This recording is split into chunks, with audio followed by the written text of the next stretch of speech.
Tapi kalau di 2025, kalau boleh direview sedikit Pak, kondisi premi brutonya sendiri seperti apa?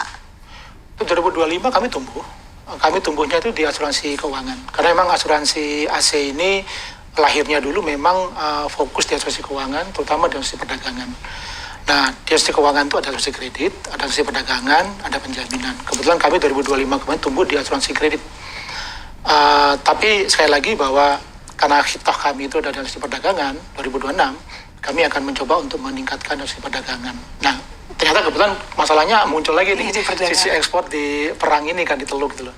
Jadi kami lagi coba mempersuasi pelaku usaha perdagangan, terutama di UMKM. Makanya kami berkoordinasi juga dengan beberapa instansi, baik Kementerian Perdagangan, Kementerian UMKM, dan lain-lain, supaya mereka menggunakan skema asuransi ini untuk meningkatkan kemampuan dia, terutama ekspor. Tapi untuk yang domestik itu juga sudah banyak seperti itu. Nah, itu yang kami akan fokuskan di 2026 ini untuk mengimbangi asuransi kredit yang memang sudah cukup tinggi saat ini.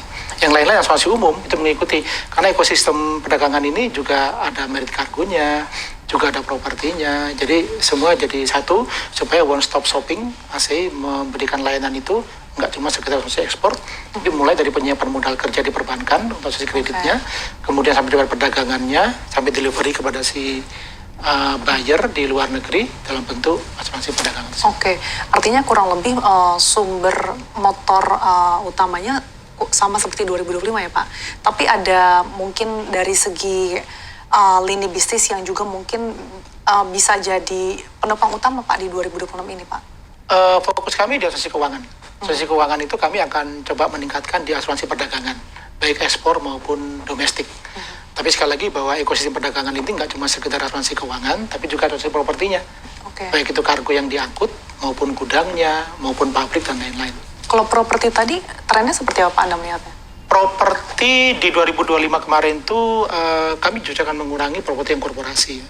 Karena ternyata premi yang besar itu tidak berkorelasi positif dengan hasil underwriting yang besar juga, karena banyak porsi reasuransi yang di situ. Jadi kami akan mulai merombak portfolio kami itu di portfolio retail, dan retail ini ada banyak, bisa di propertinya untuk yang rumah tinggal, ruko, dan lain-lain, bisa di kendaraan bermotor, atau mungkin di kecelakaan dan lain-lain. Dan itu langsung berdampak kepada hasil underwriting lebih bagus dibanding kalau kami main di asuransi properti yang besar-besar seperti yang di tahun 2025. Harapan kami adalah ada dua. Yang pertama, kami memantapkan posisi AC ini di asuransi perdagangan. Yang kedua adalah kami akan mengenerate hasil underwriting dan laba kami itu di asuransi retail. Dan ini yang menjadi campaign kami tahun 2026. Artinya ada perubahan tren klaim baru ya Pak di tahun 2026 ini? 2026 kami harapkan rasio klaim menurun. Karena untuk properti yang kemarin tuh premi besar, potongan besar, itu kami tekan. Marine Hull juga kami akan selektif, dan dengan produk-produk retail yang akan banyak, maka estimasi klaimnya nggak terlalu besar, tapi langsung ke hasil underwriting. Kalau marine hull-nya tadi Pak, kalau misalkan ternyata ketidakpastian geopolitik di Timur Tengah mereda, ini apakah juga bisa akan kembali rebound Pak? Statistik global marine hull itu memang kurang bagus, apalagi di Indonesia, karena kapal-kapal tua kan banyak. Makanya ini barusan Menteri Keuangan ternyata akan memberikan insentif bagi kalangan kapal nasional. Itu adalah angin bagus bagi kami, karena kami berharap nanti kapal-kapal di Indonesia itu nggak lagi kapal-kapal tua gitu ya, tapi banyak kapal-kapal baru yang di-build di Indonesia, sehingga nanti akan bisa menggairahkan asuransi marine hull juga, daripada kita harus ke kapal-kapal tua. Dan untuk bisa menjaga performa di 2026, apa saja nih Pak strategi yang akan dilakukan? Kita mencoba untuk mencari model bisnis yang sifatnya itu adalah renewable. Jadi seperti marine cargo itu termasuk yang rolling ya, karena tidak one shot dia. Begitu dia punya kontrak perdagangan dengan buyer, itu pasti akan transaksi yang mengikuti dia setiap saat. Itu yang kami coba. Yang kedua adalah beberapa produk seperti kecelakaan diri, kemudian kendaraan bermotor, atau mungkin liability yang secara exposure nilai itu nggak terlalu besar. Kami mungkin akan mengurangi beberapa produk yang besar, tapi untuk yang mendukung proyek pemerintah, apalagi sekarang itu beberapa proyek sudah mulai berjalan ya, itu kita akan coba chip in sebagai bagian dari tugas kami asuransi milik negara untuk bisa berkontribusi kepada proyek pemerintah. Dan upaya untuk menjaga rasio klaim tetap sehat Pak? Selective underwriting pasti. Jadi kami menguatkan underwriter kami, kemampuan underwritingnya, karena memang udah diminta juga oleh regulator bahwa setiap underwriter harus punya kemampuan sertifikasi lah untuk yang underwriter ini. Yang kedua adalah manajemen risiko kami perkuat. Bagaimana supaya di kebijakan-kebijakan kami, underwriting dan pemasaran, pasar itu nggak cuma sekedar marketing, tapi juga field underwriter. Jadi marketing kami itu sudah melakukan seleksi depan, sekaligus juga sudah memberikan edukasi kepada si tertanggung. Jadi AC nggak hanya ingin orang ke AC ini hanya untuk berasuransi, tapi kami sebagai risk partnership. Jadi tertanggung itu dengan ACI bekerja sama, kami sebagai risk management partnernya.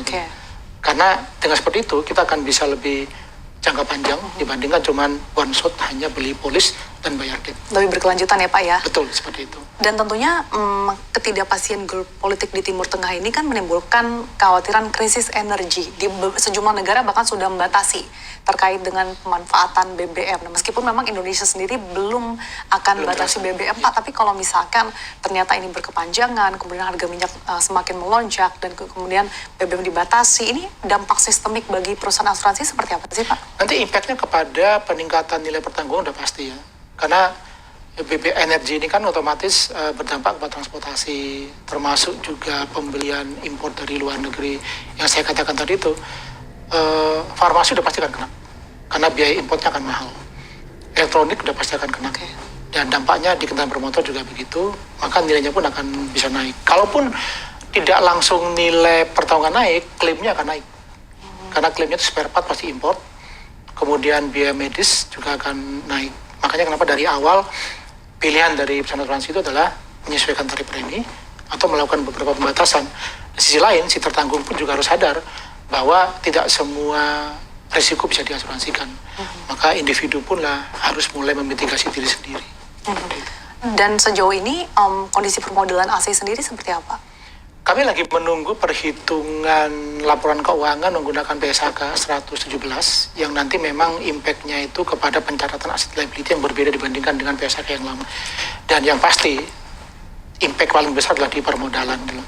Kami belum melihat seperti apa hasilnya, tapi mau nggak mau nanti akan ada keterlibatan dari pemegang saham jika ternyata nanti memang permodalan berdampak dan harus menambah modal tersebut. Dan meskipun kondisi tadi cukup menantang, tapi ada upaya untuk mungkin melakukan inovasi atau ekspansi Pak di tahun 2026? Iya, inovasi itu harus, dan digitalisasi adalah enabler. Kami akan memaksimalkan bagaimana digital itu ada pada semua proses bisnis, termasuk juga komunikasi dan engagement kami kepada tertanggung. Karena tertanggung itu kan maunya mudah, murah, dan kalau ada klaim cepat. Itu yang kami akan coba perkuat dengan digitalisasi ini. Selain juga beberapa produk yang memang tailor-made, jadi tidak lagi menggunakan produk standar, tapi apa yang diinginkan oleh si tertanggung, maka itulah yang kami akan siapkan buat mereka. Selain memperkuat digitalisasi, memperkuat kemitraan ini kan juga penting ya Pak. Betul. Bagaimana upaya dari AC sendiri dalam memperkuat kemitraan bersama dengan para broker, agen, ataupun korporasi? Nggak mungkin asuransi itu bisa menjual produk sendirian ya. Jadi dia pun juga punya agen. Agen ini on behalf of insurance company. Dan agennya kita bekali dengan ilmu asuransi, sehingga dia bisa berkomunikasi bagus dengan si tertanggung atau calon tertanggung. Sekaligus dia sebagai field underwriter. Jadi nggak cuma sekedar mencari bisnis, menerima premi, tapi dia udah menyaring duluan. Dan yang kedua, kita juga punya beberapa mitra. Contoh dia perdagangan, kami bermitra dengan Kementerian Perdagangan, Kementerian Luar Negeri melalui ATPC di beberapa luar negeri, Kementerian UMKM dan lain-lain, di mana kami akan mempersuasi pelaku usaha ekspor maupun domestik untuk nanti akan meningkatkan kapasitas perdagangannya dengan melalui asuransi perdagangan. Yang berikutnya lagi adalah kami juga sadar bahwa intermediary seperti pialang itu pun juga punya posisi cukup signifikan, dan kami pun juga melakukan kerjasama dengan beberapa pialang yang bisnisnya sama dengan bisnis yang memang dimiliki oleh pihak ACI dalam bentuk win-win partnership seperti itu. Baik, kita lakukan meskipun kondisi cukup menantang, tapi dengan berbagai upaya dan inovasi yang dilakukan, AC Indonesia ini bisa terus memperkuat fondasi performa di sepanjang tahun 2026 ini secara berkelanjutan.